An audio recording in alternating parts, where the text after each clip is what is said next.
Hey, good afternoon, everybody. Tom Stewart here. I'm Liz Trotter. Our guest today is Matt Ricketts, and this is Smart Business Moves. Woohoo! Hey, Matt. Hi. I feel like it hasn't been that long since I saw you, but it actually has been quite a while. We do this in February, probably. Yeah, Yeah, I think it's so. been a while. Yeah. And Well, we're gonna be talking about this really cool movie called Invasion of the Body Snatchers. Oh, Didn't they have like pods that they have people were? pods. Yeah. okay. I'm like, Or I was know that- there's a joke coming, but light is terrible. Let me see if I can. Is that any Where you better? at, Liz? Not Tell us really. where you're at. I am at All Star Cleaning in Fort Collins, Colorado, at Laura Christian's place. What you Nice. doing there? Yeah, sales workshop. Listen, learn, and lead. How to basically close more sales. There Close you more go. sales in our industry. Yeah, It's a sales workshop. How to make more money. make more money, make it faster. We're just looking at their lead board, where not their lead board, their close board. Shows where they're sitting for the month, and it's the first good month they've had this year. So fingers crossed that things are turning around for a lot of different people. Wow. So, is that like a thing? People sales been off this year? A lot of people have had their sales be off. Most people have rebounded. January was one of the worst months that I had heard from so many people, uh, much worse than in previous years. But it's different all across the country. You know how that goes. Yeah, it is. It is. And I guess it's a year-over-year thing too. If you had a really awesome year last year, it Yeah, feels like it's even worse. it's hard to be awesome all the time. I'll drop the link to this. You guys are starting tomorrow, right? We are. Yeah. We But just had somebody sign up for the live stream about 15 minutes ago, though. So we definitely if have room for live streams. if I say yes, live stream and click on that, I can like sign up like right now and be in the thick of it tomorrow when you guys start, right? That's right. 9 o'clock Mountain. 9 o'clock Mountain. Mountain time. And if anybody's going to be at Chicago in Yeah. a couple of It's a weeks fun workshop. at It's a the lot of work, but ISSA regional event, which is going to be the 9th. I should probably pull that up here. Got to get all this obligatory stuff out of the way, Matt. It's all right. I'm excited. I wish I could make the AI thing. We got to pay the bills. There's a regional event on the 9th. It's going to be at Gosha Barron's office. And if you've never been there, you need to go. It's a beautiful office. She moved in a couple of years ago, I guess. So I'm saying it's new. It's relatively new to my office. I've been here for a while, but like I've said before, if you've never been to Chicago and want to get a taste of some awesome food, go to Gosha's office. Their catering will blow your mind. Yeah, last time was really good. They did. Yeah, I forgot about how good the food was that they threw down. That was good. They love it.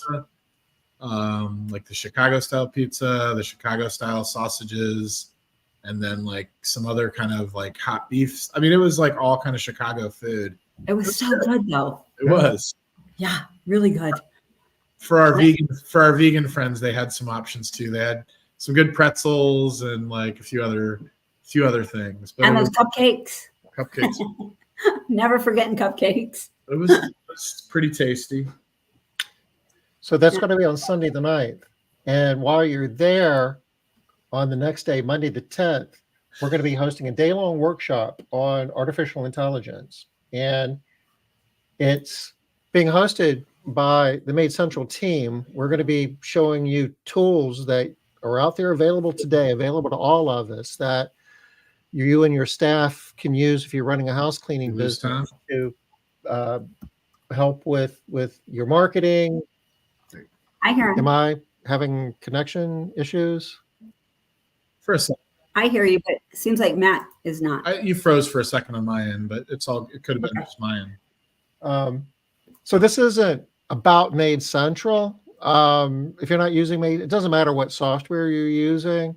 If you want to learn how to become more efficient and get better outcomes in your marketing, your sales, your customer service, this is a day-long workshop on that. We're also going to get you an account where you can build your own chat bot. You're not going to be an expert at it, but you're going to have a much deeper understanding of what it's all about. So, if you're running a house cleaning company, you'll be a more informed purchaser and consumer of this technology as it becomes more popular in the world. Let me get this. And I will drop the link to that in chat as well.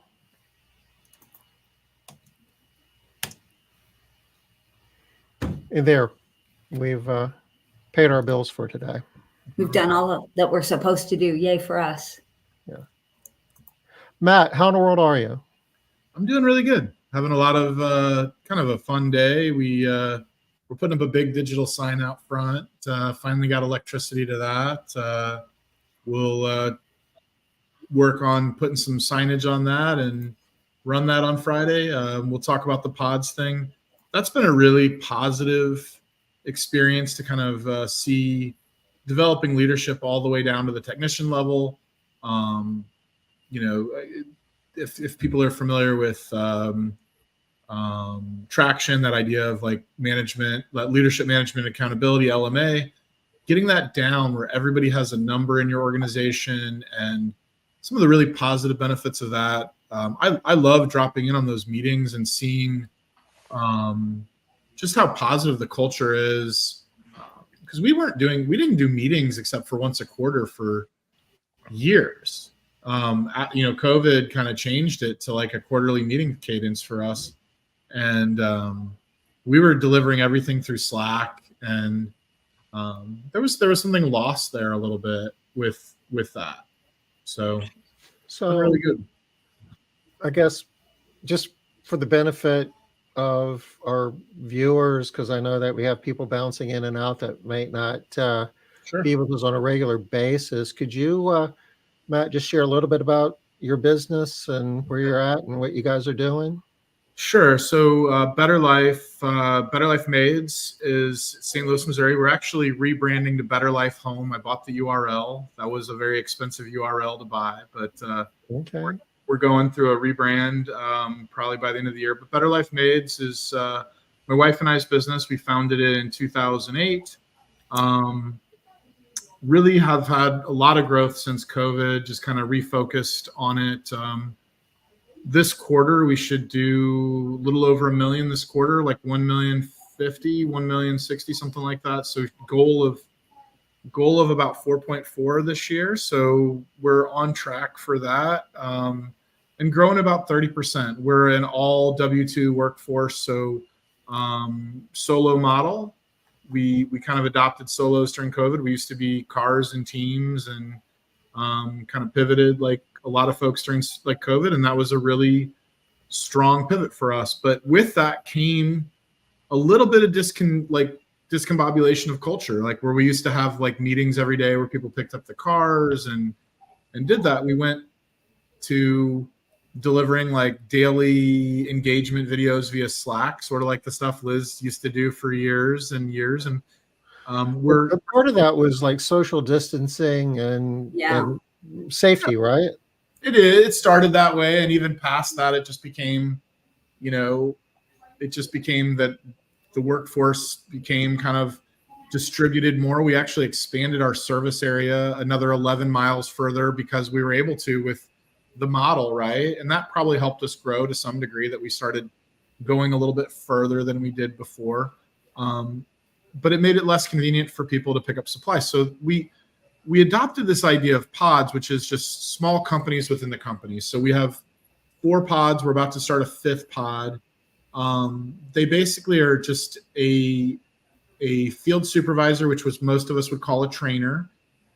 They have more responsibility than a trainer, though. They They have this van that they have to stock. They hold a weekly meeting with their team where they resupply all of their team members. So all of their pod members come and meet.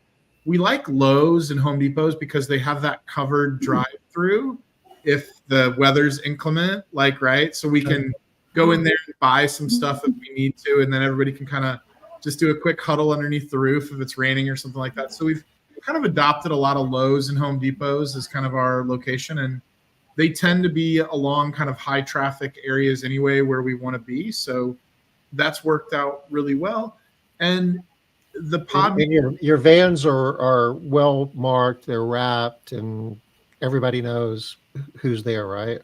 we've definitely seen a lift, a brand lift from that. So we track keyword searches that are related to brand, like, so where someone searched Better Life Maids on its own. And prior to doing those vans, that was like around 400 a week. It's over 1,000 searches a week since we put out these vans on the road. It's not the only thing that's changed probably, but it's the most significant thing. So it's more than doubled our branded search. And yeah, Chris, about winter, it's just you're probably going to be a little cold. We these meetings 10 minutes. So it's kind of like, go fast. We did a couple on really cold days. We moved it inside. So right next to Home Depot, there's typically a McDonald's or a Chick-fil-A. On a couple of really cold days, we bought everybody coffee and, moved it inside really quickly. So that is a good question, Chris. There's a format to it where we do company headlines first, just anything that we want to get out. Everybody has to go over their numbers. So depending on how long they've been, there's 4 numbers that everybody goes.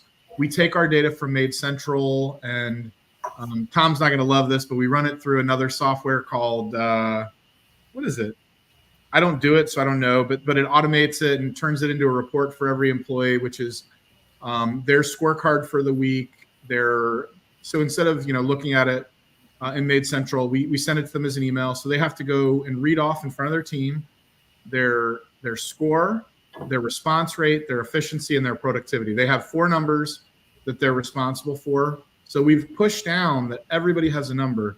And the coolest thing is, since we've done this, our company scorecard has been 98% or above every week since we've done this, which is a 1% increase, which doesn't sound like a lot, but to do the math, you get up there. Yeah. To move from a 97 to a 98 is really, really hard. That means that less than 1 out of 100, really less than 1 out of 100 is a quality complaint. And to maintain that, less than 1 out of 20 can be less than a perfect score for a team member to maintain that score. So Actually, it's less than 2 out of 100, but we'll go with that.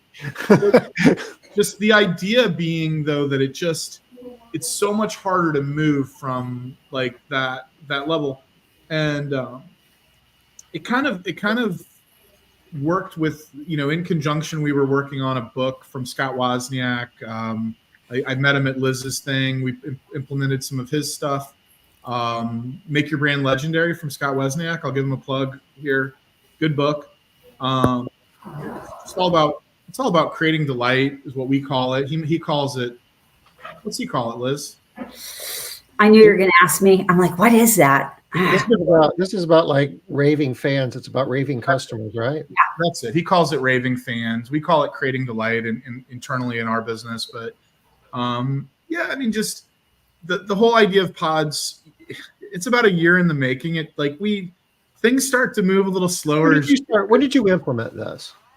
We started the idea over a year ago in July of last year during our annual meeting where we take everyone out of the field for a day and do like a culture day. And we divided everybody up by the locations where they were, gave them a colored shirt. And that was the start of it. It was like, all right, we're going to form teams within a team.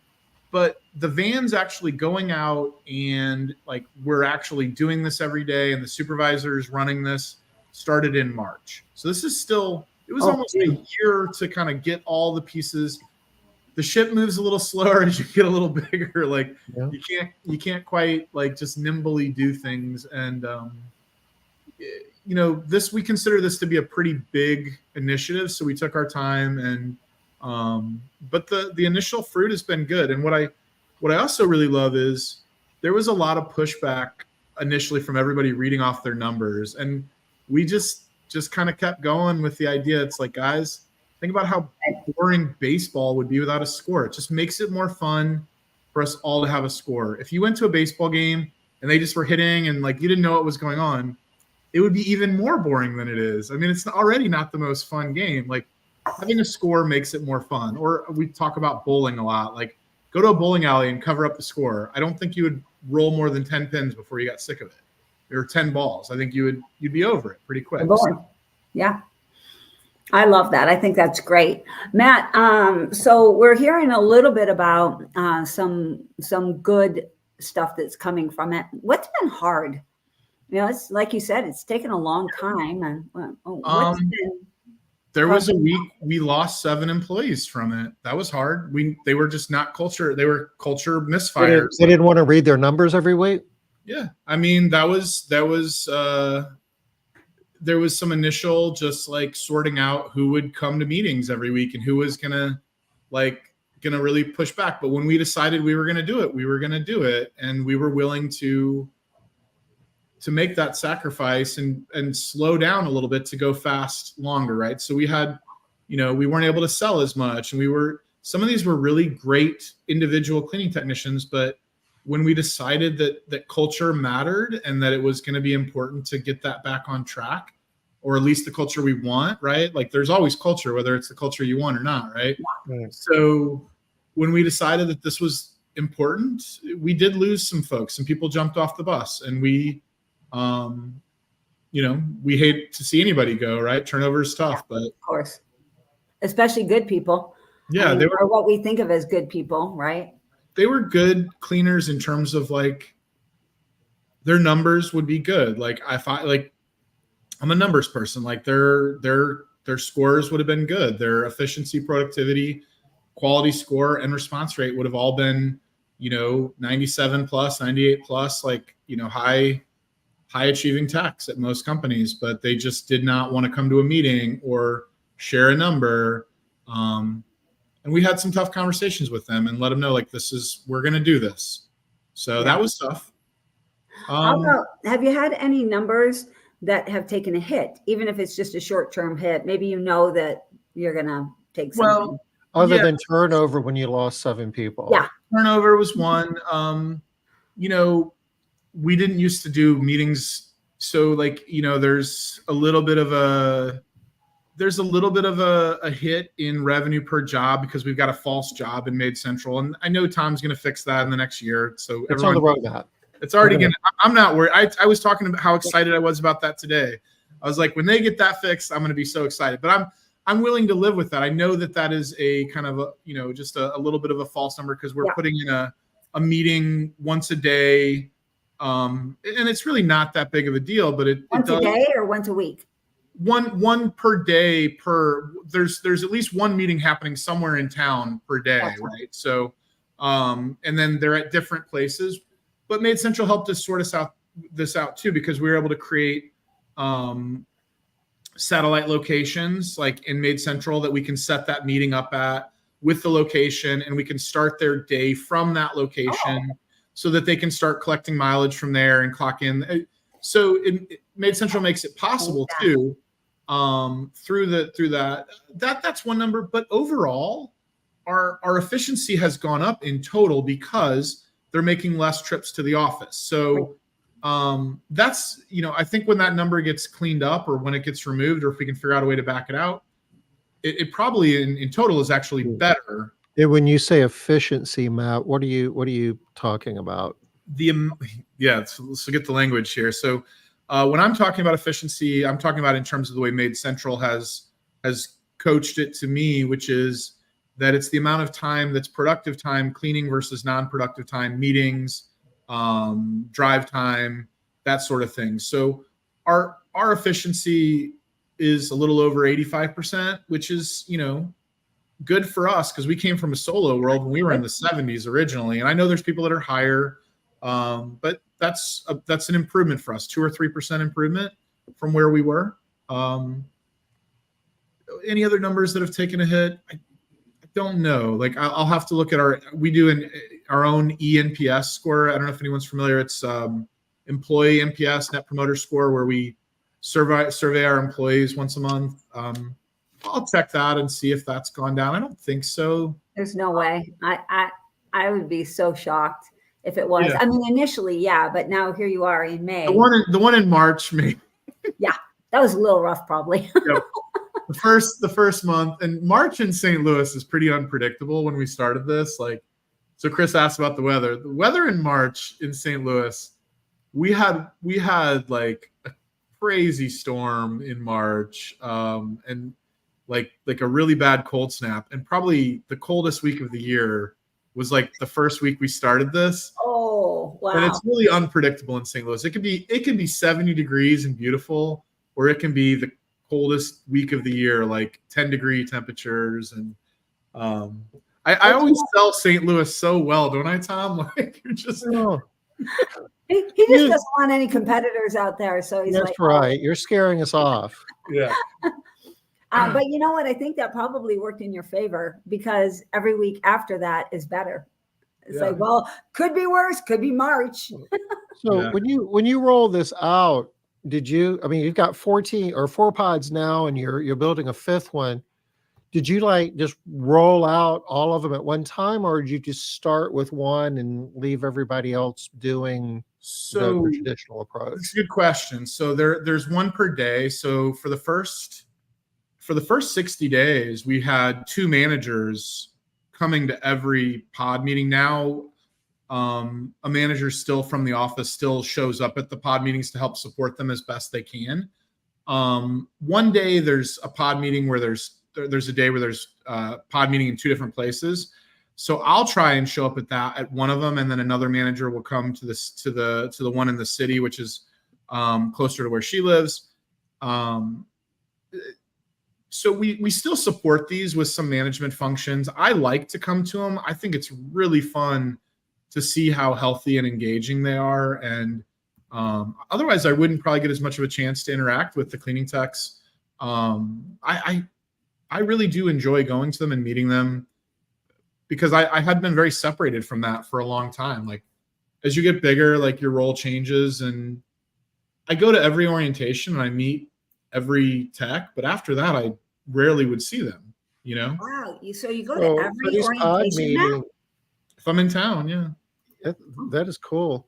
I bet these pod meetings feel more relevant, more important than your old team meetings when you were meeting at the office. Yeah, they're just 10 minutes, and they are like, okay, I'll just kind of go through it just high level. Actually, the way they start is they start with a kind of engaging thing called a segue, or like they just ask like the best thing that's happened to you this week. It can be personal or work. And so everybody just kind of says something.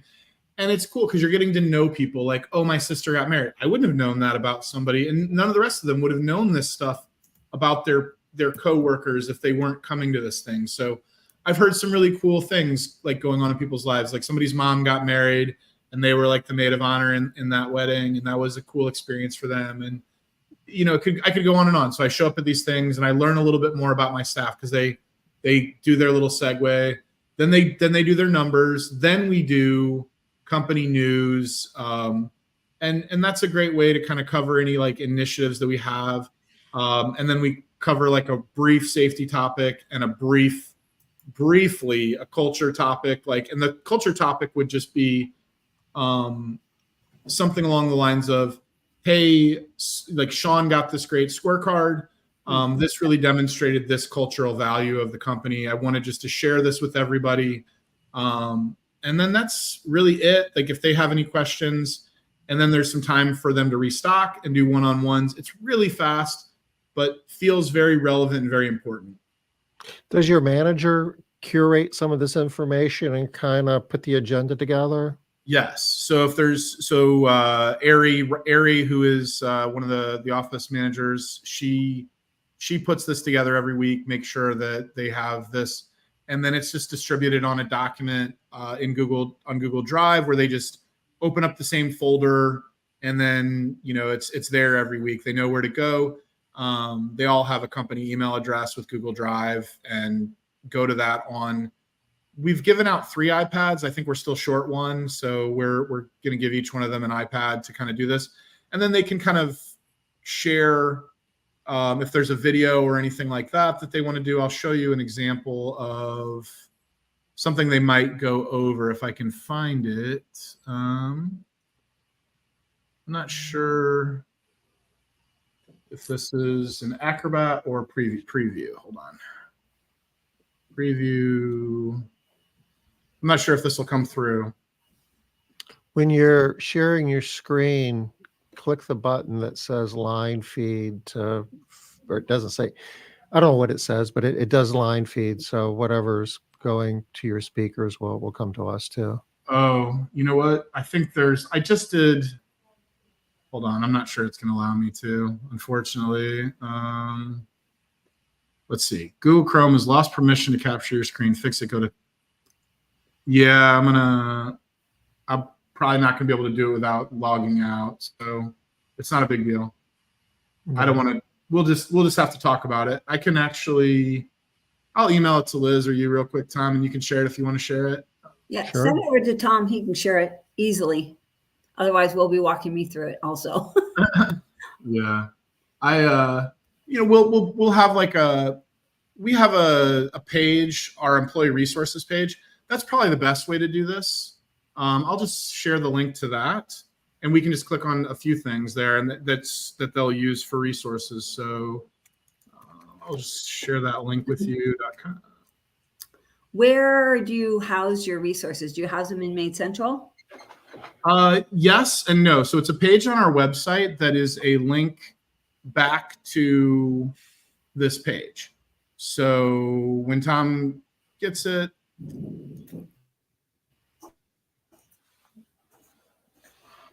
so you can go, like, anyone can look at this. This is just Better Life Maids, employee resources.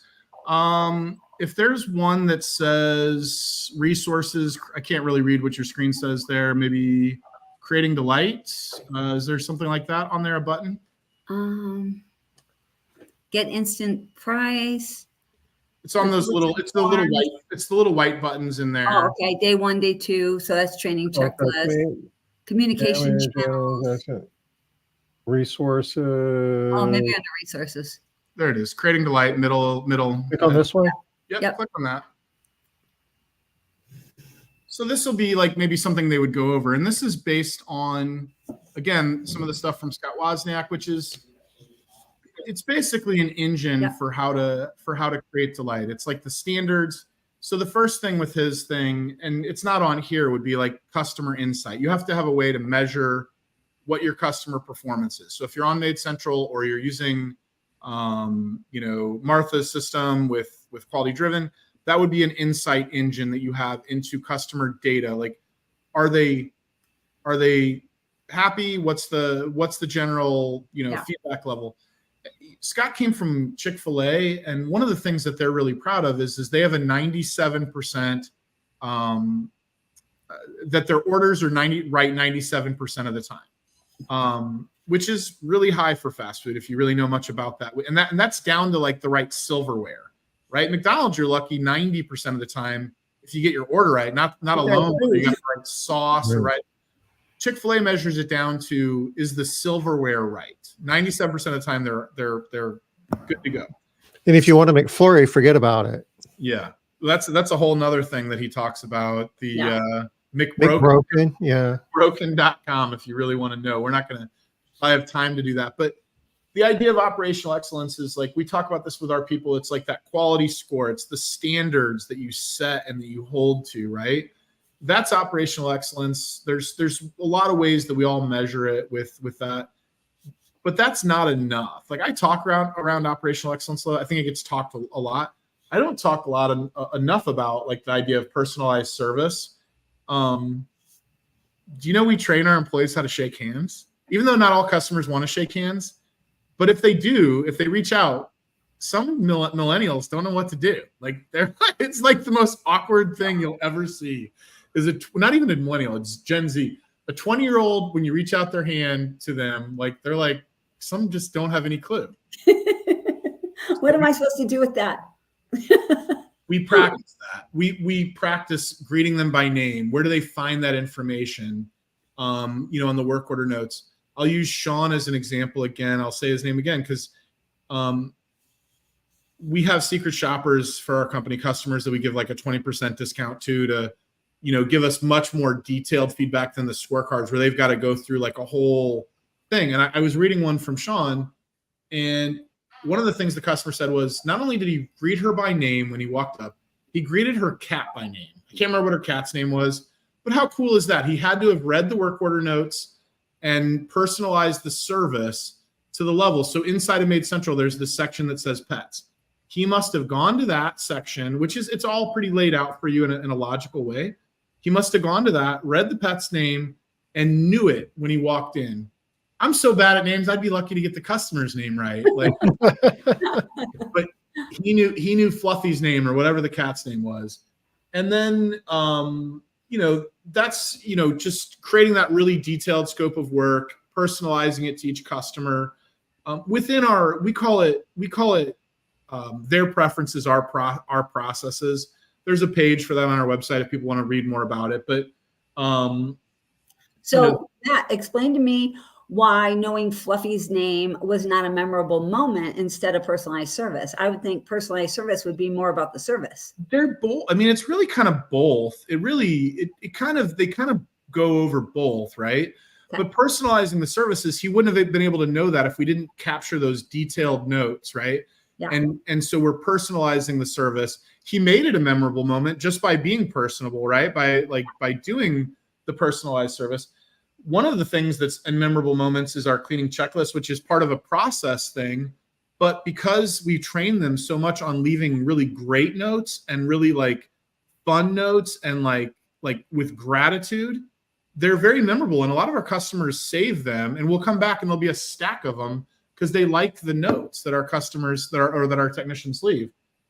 We do some surprise gifts, nothing expensive, things like these are Swedish dishcloths, like $1 a piece, something like that. We'll like leave one of these once a quarter.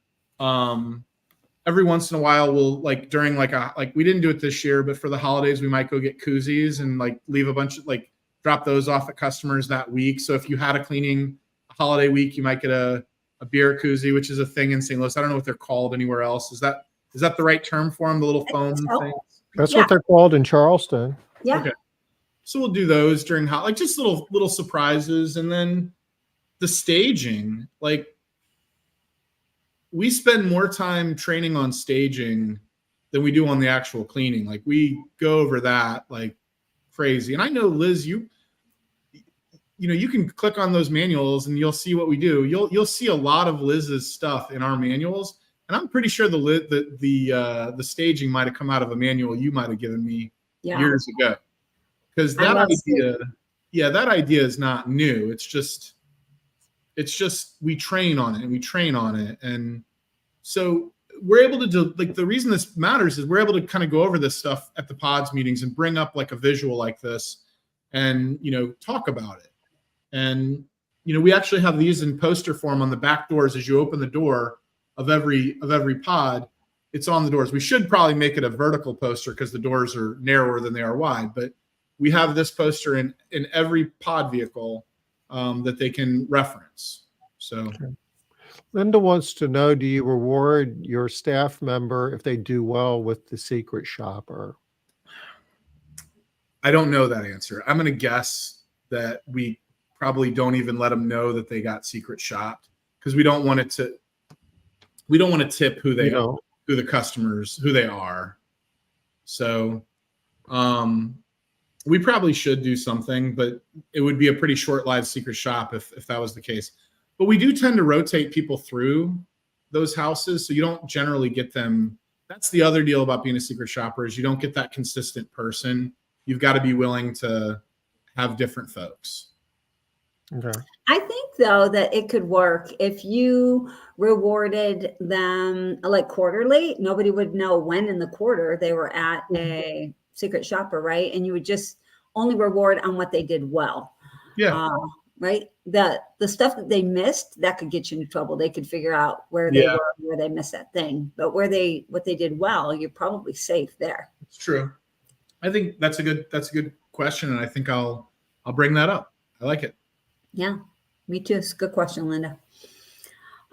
So Matt, what would you say the shift is with your people now that they've started doing this? It's been going on a couple months, and obviously, actually, I guess it's not obvious. In my mind, it's obvious that they will have gotten on board and begin to really like the process. But what's the shift you're seeing? So I'll say one thing. So we have one of these field supervisor positions open for the 5th pod. We had 8 qualified people apply. So we put out a full application.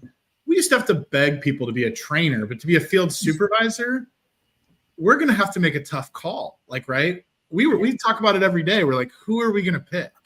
Right. Do you have like a selection process where they're having to? So interviews, some assessments, some objective things. Write a 2,500 word paper on why you want. But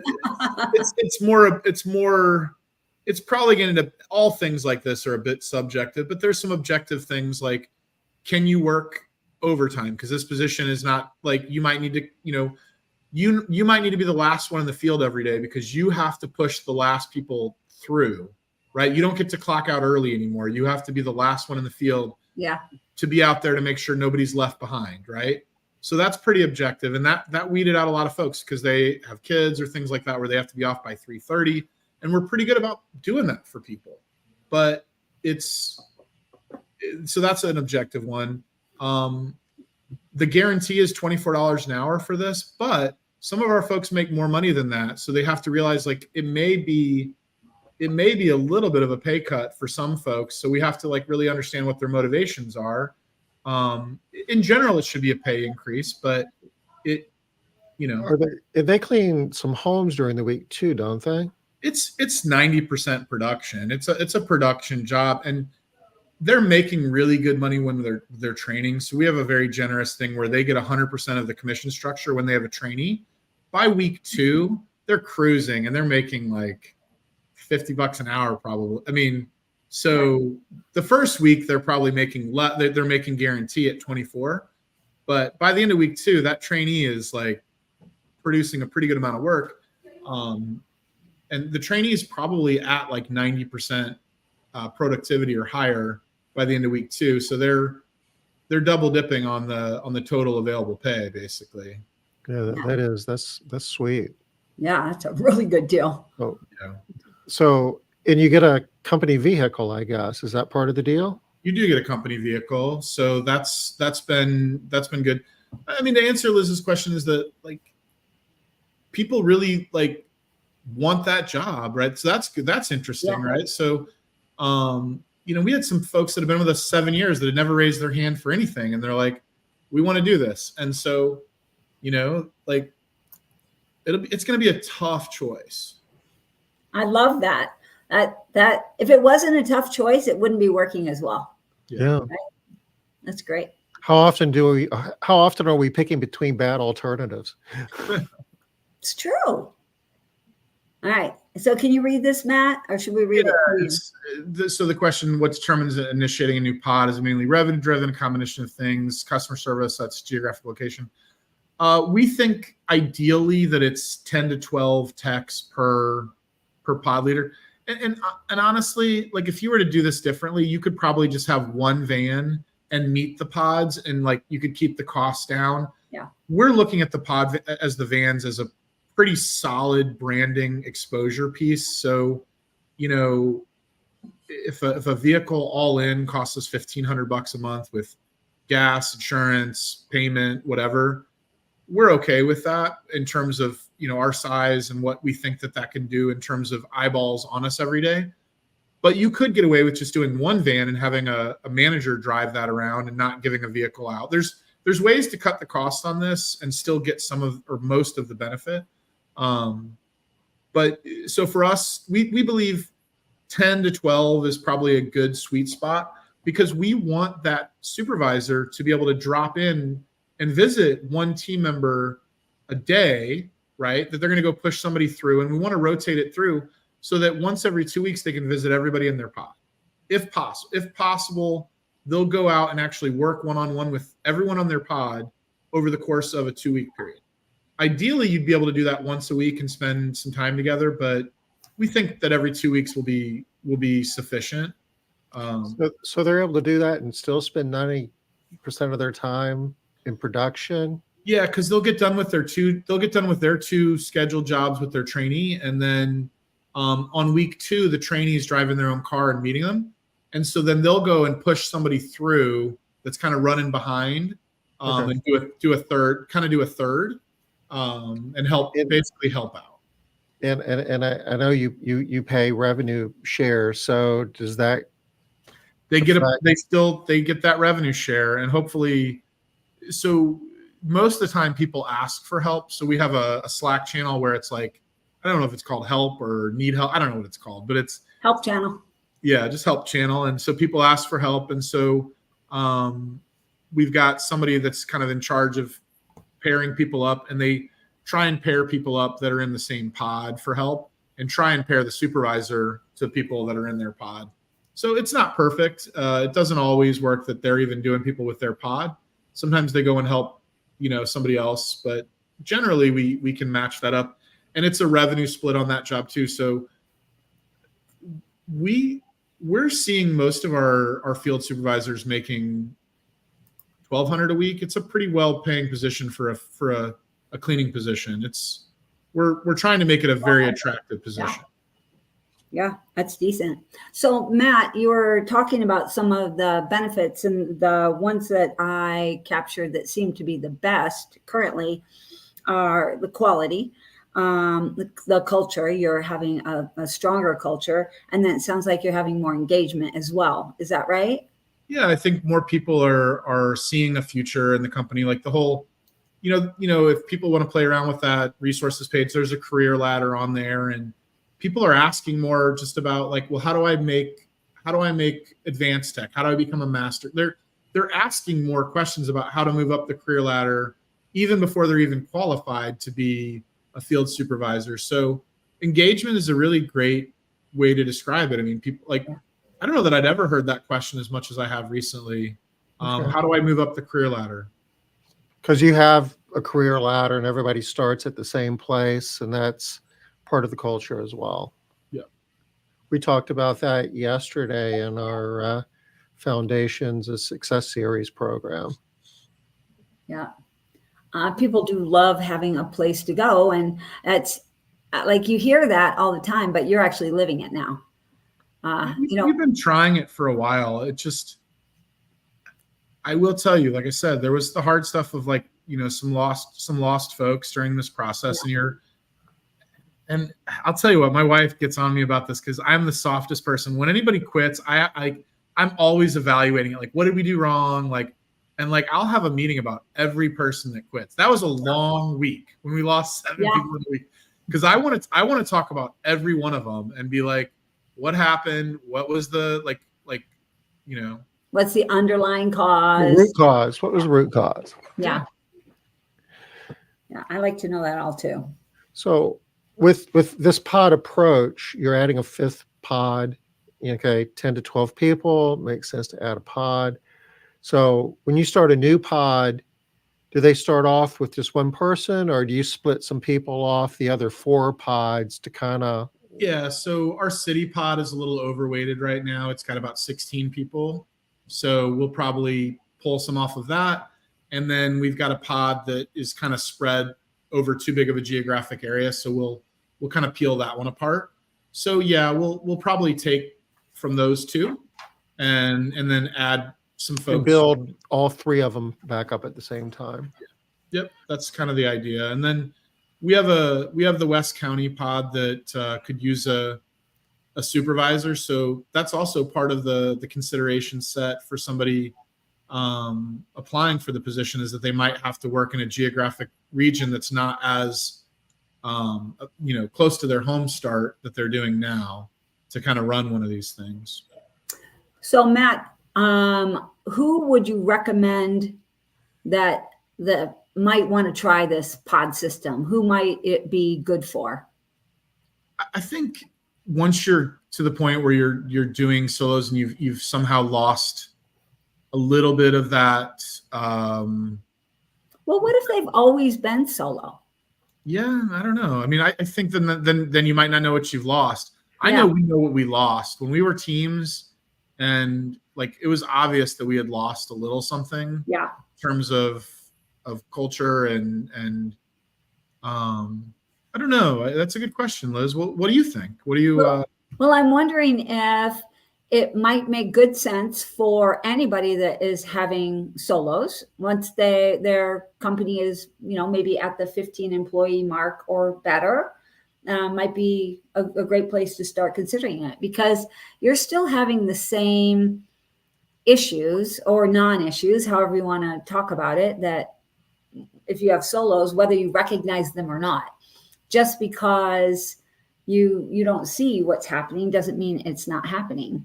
Yeah. And there's some stuff that you can give to people live that you can't give to them. You just gave me a thought too, though. It's also about giving opportunity that, for people to come up in the company too. Yeah. And Tom, you asked a question about like how much is production. We've talked about like every one of these folks that is one of these positions should have eventually should have a secondary kind of thing that they're a champion of, which might be just a couple hours a week that they do. Might be like one might be the safety champion, one might be a culture champion and is helping with the Dream Manager program. That might become a bigger role over time, right? Than that. But yeah, we want to basically expand their management functions and give them, maybe not a full-time other job, but a safety champion would just be like, a couple hours here and there, like looking for opportunities for us to be a little bit better, doing some research. Be like having a committee. Yeah. We haven't thought of all the ways that they can kind of expand their role over time, but more and more of it, they, as we grow, and maybe it expands out that they have 15 people so that we can afford to have them be a little less production, but there's a sweet spot there somewhere though, where you lose the ability to connect with people one-on-one. Yeah. We don't want to spread that too thin. Do you find that you're expanding your geographic footprint with pods? We did. I mean, solos, we increased our geographic footprint. And then we went out into St. Charles County when we decided we were going to do this last year. We went a little bit further, which is 30 miles from my office is St. Charles County. We would not be that far. We were only 15 miles circle or less before COVID, and we have expanded greatly. And, if I were to pull all the zip codes and things like that, I think that has a lot to do with the fact that we've doubled in size over the last 2 years as we've added a lot of geography. So to Liz's question, who might this pod system be good for? Somebody who wants to expand their geographic presence. Because, I could see the idea you can get bigger and people working from the home. That's great. But if they're having to deadhead it back to the office once a week for supplies, that kind of, you have to pay for that too. Whereas with the pods, theoretically, you might be able to go a meaningful amount out further. I mean, eventually, like our thoughts is that we could probably, set up a field supervisor in a new area and ship most everything to them. Yeah. And we might not be able to do laundry the way we do. We might have to adjust some things. I mean, shout out to Robin Murphy and maybe doing those paper products that she likes, those really expensive disposable wipers. Yeah. But maybe that makes sense to expand versus, I have a laundry plant downstairs. If anyone's visited, we've got 2 commercial laundry machines. Like that's a full-time job just doing laundry for 60 people or whatever, how many people we have, 55 people. That's a job doing all that, But your pod leader only really has to come to the office once a week, right? Flip out towels and pick up new chemicals and other products. They do twice because they'll do, even though it's not a pod meeting, they'll have like a supply drop where they're available and let people come and meet them at usually at their first house. They'll let them know, hey, I'm going to be here if you want to drop by. So they will make themselves available a second day of the week, but not an official meeting. So they sometimes come twice. Okay. I mean, I don't know if it makes sense, but I mean, you might even be able to move into other cities if it's an hour or two drive and still make that work. I think that there's like some hub and spoke models that work for that. We'll explore it. I think there's potential to go into. There's about 500,000 people across the river in Illinois. We haven't really wanted to go into Illinois for a variety of reasons, different labor laws, different work comp laws. It's a little more complex there than Missouri. I mean, Missouri is the easy button for business. So, those of you that work in more complex states, like we haven't learned all that stuff yet. There'd be a learning curve to go to Illinois for sure.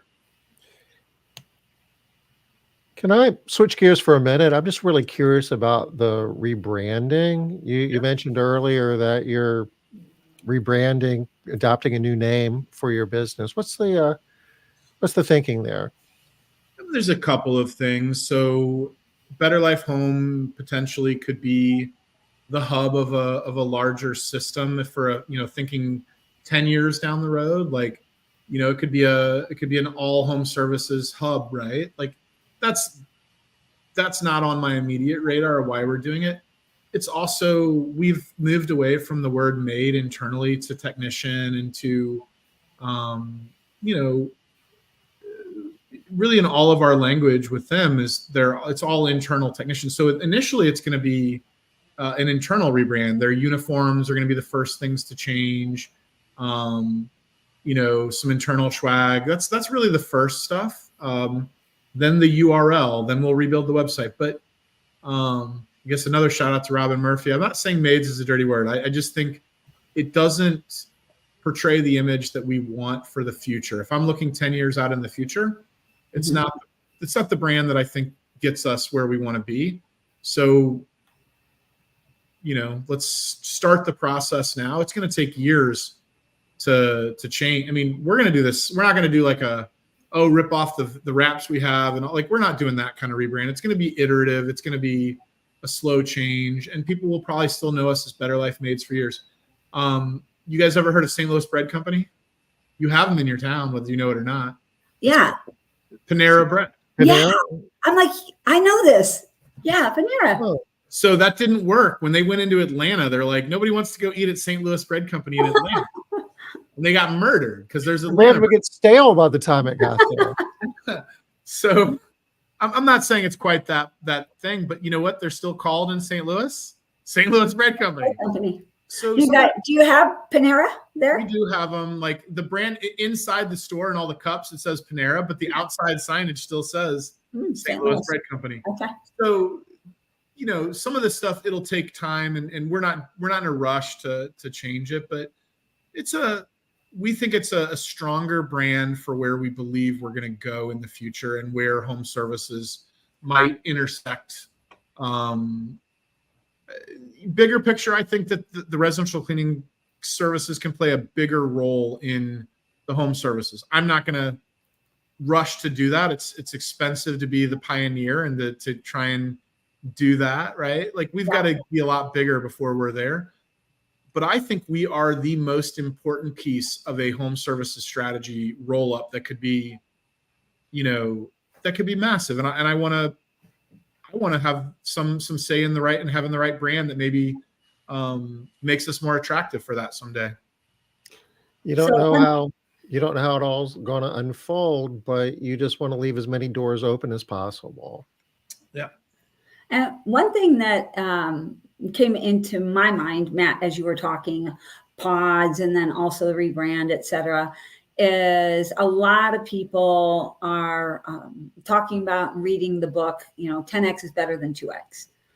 And some of the conversations are around, well, like, how do you 10X things? Like they say that just going after 10X changes your thinking. Like you start thinking about different things and doing things in a different way without recognizing that that's what you're doing. But it looks a lot like what you're doing, right? Not Not just Maybe. changing everything, but Think of it like this. If you grow 30% a year, that sounds like a big number. Most of us aren't used to doing that. But if you can find a way to create sustainable growth at 30% a year, you will double every 2.8 years, and you will be 10x the size you are today in less than 10. Right? Yep. So my company, my thinking is we might be a 40 or $50 million company in 10 years. As long as we don't blow each other all up and the world keeps turning, I think there's a high it's a high likelihood that we'll get there, you know, that we are building the foundation, the road to do that. But you don't do it overnight. It's iterative. It's like scaling. Everyone wants to go so fast, but you have to build the road. You have to build the foundation. And I couldn't even imagine if we just all of a sudden tomorrow we're a $10 million company. We don't have some of the pieces in place yet. In 2 years, as we approach there, we'll have learned some lessons along the way. As much as I want to go really fast and I want it all right now, I've got to learn the lessons and I've got to get there the right way. And that's just part of the process. Yeah. It's the blocking and the tackling. It's getting the processes in place. A lot of times we get confused between growth and scale, and they're two different things. And if you want to scale your business, your processes have to evolve, and you have to be really, really, really good at something as opposed to okay at a lot of things. This is a great place to wrap up. We have to do another show on that, Matt. We got to come back. We need to talk about that. I think it'd be a great. I mean, that was a tough way to kind of end, but I think it's a great book for everyone to read. And I'll finish on this. It's like, this is a really tough industry, but just imagine, right? Like, you've already 10x'd your business. We all, like, my business was a $500,000 business at some point, right? And we're coming up on 5 million. We've 10x'd. We've already done it once. You were a $100,000 business. Now you're now you're $1 million business. You've already 10x'd it once. You just didn't really think of it that way. So you've already learned how to do it. You just got to keep doing it. And sometimes it's a grind, but there is a path. Matt, thank you. This was really good, and I appreciate you sharing your playbook with us. I mean, you're doing some innovative stuff there, and I think what you're doing here is going to be an example that's going to be adopted by other players in the industry. And you know, we might be 10 years now talking about Matt Ricketts, the father of PODS. I really hope a lot of people do follow along and do pick up some things, because I think the thing that really excites me is that as we've grown, I've seen a lot of other people like right there with us, and we're chasing some other people too. So it's that drive where we're all kind of going together that makes this more fun. It's not fun to be all on your own. You gotta bring some people with you, and so we're chasing some people, and there might be some people chasing us, but we're all going the same place. Well, with that, we're at the top of the hour, maybe a smidge past. So we're going to go ahead and call it a wrap for today. Again, if you want to learn how to improve your sales, hit Liz up. And I guess really you could probably get a flight tonight out to Fort Collins, right? Oh, no more live people. Sorry, y'all. Live stream only at this point. Somebody just signed up live stream while we're on this call. Well, there you go. So, I'll drop the link again in chat. Thank you again, Matt. It's good talking. We'll do always this again love to talk to you, Matt. Thanks so much. Thank you, guys. We'll be back next Wednesday, 5 o'clock Eastern. Bye-bye. Bye.